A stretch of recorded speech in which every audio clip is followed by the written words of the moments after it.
day everyone, my name is Janelyn Galbizo OCLARIT from BS Andra 2C, and for today's video, I will be discussing one extinguishment of obligation. But before anything else, let us have first the definition of obligation. The term obligation is derived from the Latin word obligatio, which means tying or binding. It is a tie or bond recognized by law by which one is bound to another to render something, and this may consist in giving a thing, doing a certain act, or not doing a certain act.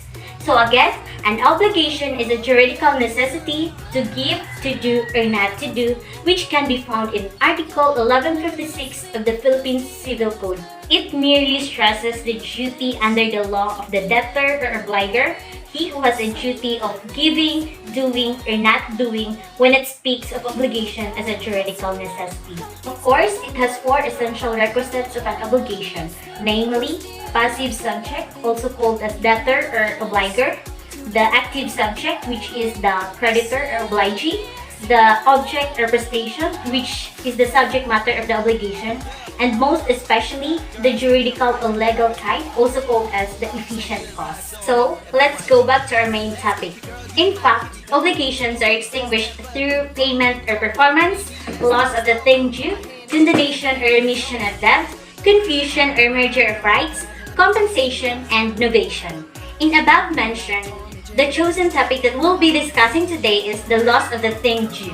It is understandable that the thing is lost when it perishes or disappears in such a way that its existence is unknown or cannot be recovered. In short, it is a determinate or specific thing by which the debtor cannot substitute it with another, even if the latter has the same kind and quality without the prior consent of the creditor. Also, the loss of the thing due must occur without the fault of the debtor and not guilty of delay. For example, Vina obliged herself to deliver Michael a Hilux car with a plate number MIC 1164445, and when she is on her way to deliver the specific thing, she unexpectedly met an eruption of volcanoes and was covered by lava, which ruins the car. In this case, Vina the obliger isn't liable for the damages since it is a fortuitous event and a determinate thing, considering the fact that she isn't guilty of a delay. Always remember that even if it is a determinate or a specific thing, the debtor or the obliger can still be liable for the damages if he is guilty in fraud, negligence, delay, and contravendatana. And this can be found in Article 1117. Perhaps you will be asking, what if the lost thing was generic or indeterminate thing? Again, if the thing is generic or indeterminate, it refers only to a class or genus which it pertains and cannot be pointed out particularly. So, according to Article 1263, in an obligation to deliver a generic thing, the loss or destruction of anything of the same kind does not extinguish the obligation.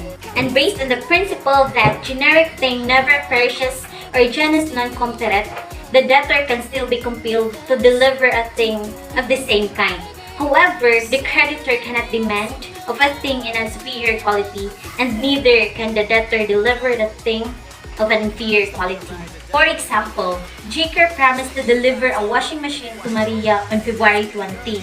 However, on the delivery date, the washing machine were lost due to shipwreck.